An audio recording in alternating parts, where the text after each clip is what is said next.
a lot of successful people who will tell you like, yeah, my life fucked up and then I recovered. I went to jail. I got out, all this shit. My life's never fucked up. My life has always been wake up, do the fucking work. That's all it's ever been. And if you wake up and do the fucking work every single day, I'm 36 years old. How can I not have hundreds of millions of dollars? All I've done is work. All I've done is get up and do what I'm supposed to do. All I've done is get up, eat right, train, work, answer the call, be on time. Like, how am I going to not have hundreds of millions of dollars? It's almost like I don't understand how you messed that up. It's because people are just lazy. So, but that feeds into my other question I want to ask all of you. How big of an impact do you think family has on a man? Because I think we're speaking majorly to men. And what advice would you give to men who love their family and they know their family love them, but their family are not living the lives they want to live? The advice they're giving is not the advice they want to follow. Like, do you have any stories or do you have any advice or what kind of impact you think a negative family environment can have on a man? And what should you do in a scenario when his parents truly love him and truly care for him, but they're telling him to like put on a mask and go to college? What do you think about that? That was me. Who wants to start? Oh, so there you go. So we have an interesting story coming up. My dad has recently been telling me, since I've been getting into the red pill and getting to these ideas and fully devoting myself to this message, that now he agrees with a lot of what I say. And he's blue pilled. We can't talk about a lot of the things, but he did what 85% of the population did. Yeah. He went to college, told me to go to college, told all my siblings to go to college, but ultimately he did give up on his dream. His dream was to be a filmmaker, was to be a creative, and he decided to fully devote himself to his family. And for me, that gave me the opportunity to fully focus on what I wanted to do because we came up in a good household. Yeah. He was there. He was a good inspiration. He was a good role model, just like your dad. Yeah. But I had to separate from a lot. I disappointed him in a lot of ways. Dropping out of school, dropping out of college, they didn't talk to me for a long time. Mm-hmm. Not taking what everybody else was taking, they were really upset with me. I'm sure a lot of people in the chat can relate. They ended up taking something that everybody else is saying that you're a bad person. You're going to kill my grandma if you don't take this too. Yeah. So I think you just have to decide for yourself what's the best for yourself and make the sacrifice that you're going to upset your family eventually. Okay. What about you, Walter? So I had two examples in my life. Robert, because I guess it talks about rich dad, poor dad. So I have my real dad, which is basically deadbeat dad, but you know, that's my dad. And I have my granddad. And growing up, I was supposed to follow the family blueprint, which is go to school, get a degree, to go to family business. But I saw my dad and I was like, damn, like he's pretty much just like living life, doing whatever he wants, but he's not responsible.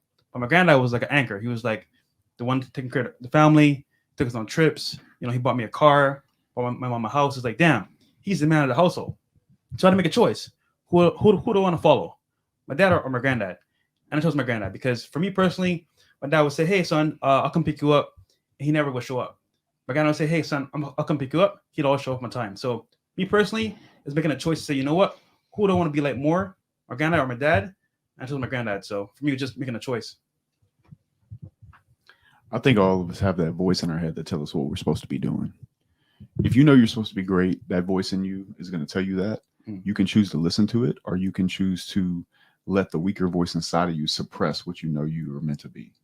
So as long as you listen to the voice that tells you that you're supposed to be great and you're supposed to be doing things that are bigger and better than what your family is doing, I think you're okay. Now you have to be strong enough to fight the suppression that's going to come towards you from your family. But once you decide to do that, everybody will say that it's dangerous until you've made it. Case in point, Sneeko. You know, your dad said, no, no, no, no, no. And then you built the following. And then he's like, okay, I see it. Same thing with my dad. My dad was always, son, don't you think that's enough? Don't you think that's enough? No, no, no. Now he's like, son, I've never seen anybody work as hard as you. And he truly respects me. So a lot of times people don't believe in you until you finally arrived. So I think that's something very important to remember. In addition to that, I always say that suppression is wrapped in love. So a lot of times if people are uncomfortable with the things that you're doing, just remember that you are directly intimidating them by the actions that you took in spite of their inactions. Mm-hmm. So just remember that. Yeah, that's a good point. And I get this all the time. People message me saying, hey, my family's not supportive of what I want to do. And my family don't believe I should try and do this, or my family thinks I should go down this route. And my answer has been pretty generic so far, but it seems to be effective. I think the number one thing that especially parents are worried about when they see their children is they don't like the idea of seeing them be lazy. So people message me, go, I don't want to go to college. My parents want me to go to college. I say, well, have you sat down with your parents and explained to them what you're going to do with all those years instead? Have you sat there and said, look, I'm not going to go to college, but here's what I am going to do. going to spend 6 hours a day doing this, 2 hours a day doing this, 1 hour a day in the gym. Across next year, I'll be doing this apprenticeship. I'll get this certification. I'll be able to go here and do this. I'm going to get this passport. I'm going to go here. Or if you just said, I don't want to go to college and turn the TV back on. Well, then why do you think they want you to go to college, right? It doesn't matter what you do. I think if you're a child and you explain to your parents or all the people who love you or the people around you are trying to push you in a certain direction and say, look, I have a plan. This is what it is. I have a finite amount of time on the planet. I'm going to dedicate it towards X. I'm going to make sure this is successful. I'm going to do it right. And you show competence and you show that you genuinely give a shit and you're up before them and go to sleep after them. They're not going to hate on anything you do. I think a lot of the people are saying, oh, my parents are trying to suppress me. No, what your parents are trying to do is inspire you to do something because you're a lazy fuck and you ain't doing shit. And I completely understand that if you have a fucking teenage son sitting around smoking weed, you want to send his ass to college. Like, what else is he going to let him do? Sit there and smoke weed? If you were genuinely up grinding, even if you weren't making money, if you were in the gym every day and you're a bodybuilder and you look like a tank, they'd still be a bit like, all right, he's doing something. I mean, like, at least he ain't just sitting around, right? So I think that's the biggest thing. When your family, you nailed it with the suppression love.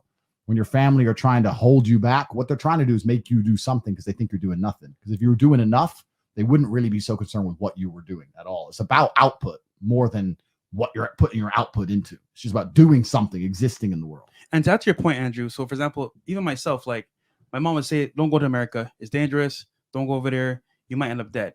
And I was like, you know what, Mom? My granddad did the same thing. He left Barbados, came to America, and became successful. Yeah. I was like, you know what? I'm gonna leave school.